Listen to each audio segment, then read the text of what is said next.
Ya, perlukah kemudian evaluasi ini dilakukan? Pak Menteri, Anda masih bergabung sama kami. Terima kasih banyak Pak Natalius Pigai. Evaluasi seperti apa yang kemudian diinginkan Pak? Dan juga poin-poin rekomendasi dari Anda seperti apa nantinya Pak?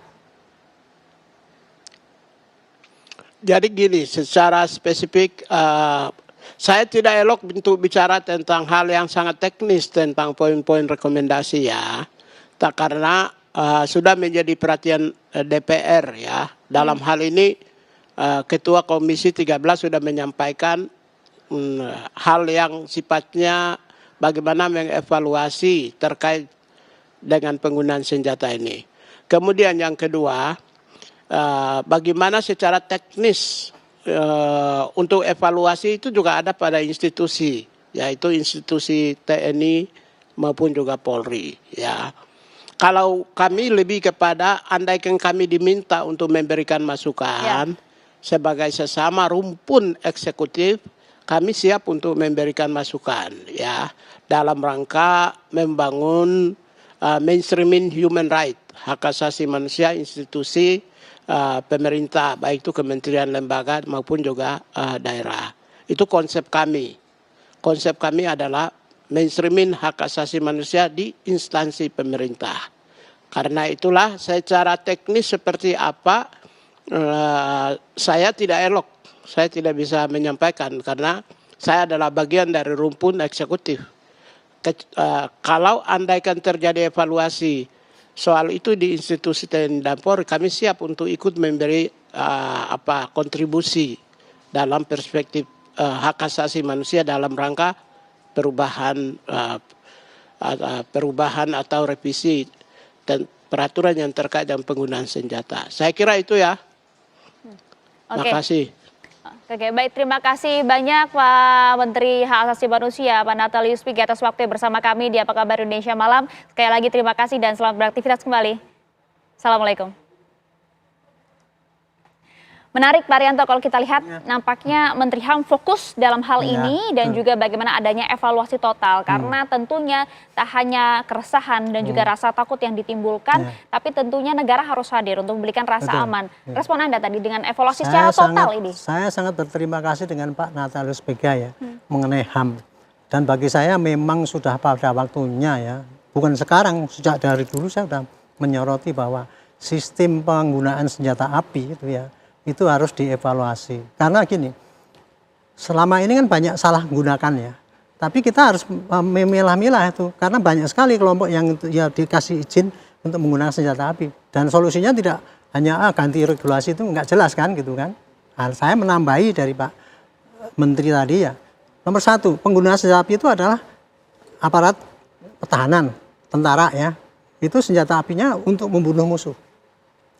Kalau polisi senjata apinya untuk menangkap penjahat sehingga bunyinya tidak untuk membunuh tapi untuk melumpuhkan ya. Senjata api itu hanya untuk membela diri dan membela diri orang lain untuk dari serangan yang mematikan. Kelompok ketiga adalah perbakin. Perbakin itu boleh pakai senjata. Penyalahgunaan di lapangan biasanya itu untuk gagah-gagahan atau apa itu. Yang kelompok berikutnya adalah para pengusaha atau apa yang minta izin untuk dikasih senjata api. Tujuannya untuk bela diri, tapi kebanyakan kan sering disalahgunakan untuk ya pamer-pamer ataupun emosional nembak-nembak gitu. Jalanan. Yang kelompok berikutnya adalah kelompok yang ilegal. Begal itu yang bikin-bikin senjata api gitu kan.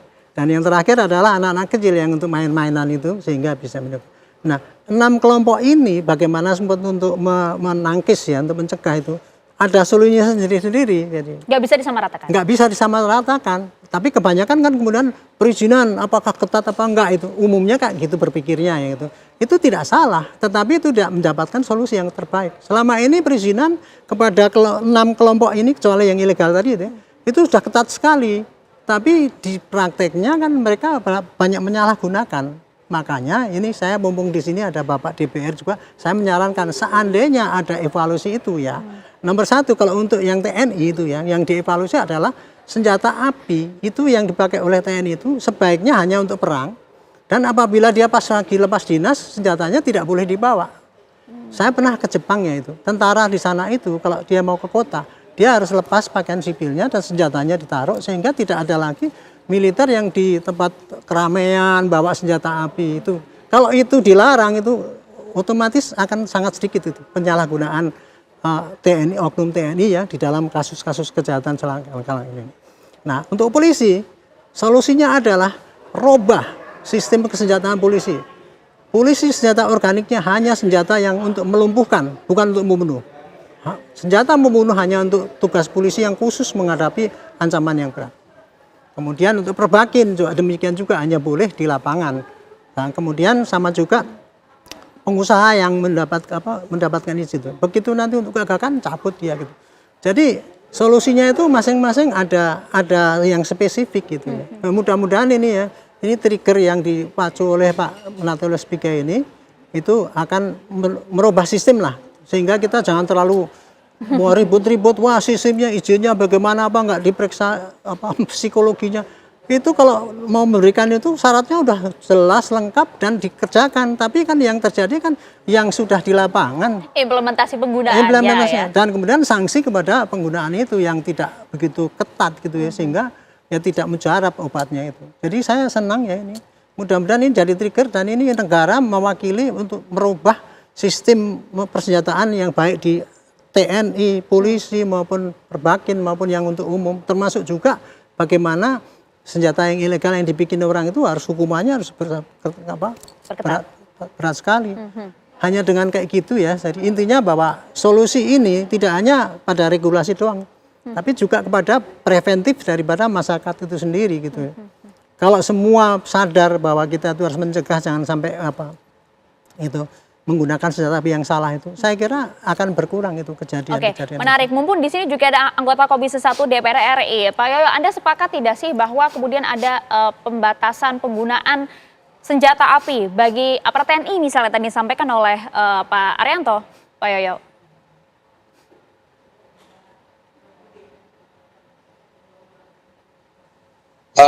Terima kasih Mbak. Pak Arianto, selamat malam. Malam. Pak Menteri juga. Gini Mbak, kalau menurut saya ya, sebagai anggota Komisi 1 dan juga mantan prajurit Mbak, yang pernah tugas di satuan dan pernah tugas di Badan Intelijen. Sebetulnya anggota pada saat masuk itu kan sudah dites psikologinya Mbak. Jadi nggak sembarangan, orang ini normal atau enggak, miring atau enggak, itu udah lulus secara psikologi.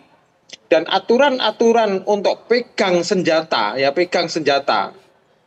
itu sebetulnya juga sudah diterbitkan, sudah ada dan sudah baku dan sudah bertahun-tahun itu dipakai.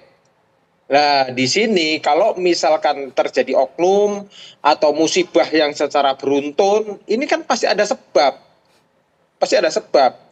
Oleh karenanya saya selaku mantan prajurit dan juga anggota Komisi 1 ya menekankan lebih cenderung kepada pengelolaan organisasi kembali yang lebih efektif dan efisien. Artinya bahwa kalau aturan sudah ada, aturan sudah dibuat, ini kan sekarang tergantung dari pribadi si pemegang. Nah, kalau sekarang tentara sama polisi ya megang senjata, megang bedil, itulah untuk tugas Mbak. Tentara untuk di tempat-tempat tempur misalkan dalam satuan-satuan tugas tempur. Kemudian tentara juga ada satuan-satuan intelijen yang memang ada tugas khusus. Dan itu memang harus pegang senjata. Apalagi polisi. Nah, di sini benar-benar harus ada kejelian, kembali lagi kejelian seorang komandan yang tahu betul bahwa anak buah ini pantas tidak, anak buah ini yakin tidak untuk diberikan tugas, untuk diberikan mandat dan kewenangan memegang senjata. Oleh karenanya kalau terjadi kasuistik misalkan, dan kebetulan ini ada beberapa kali beruntun, kalau saya Mbak, komandannya kudu kena Mbak, karena teledor. Apapun anak buah itu tidak ada yang salah. Yang salah adalah komandannya. Nah, itu harus terapkan.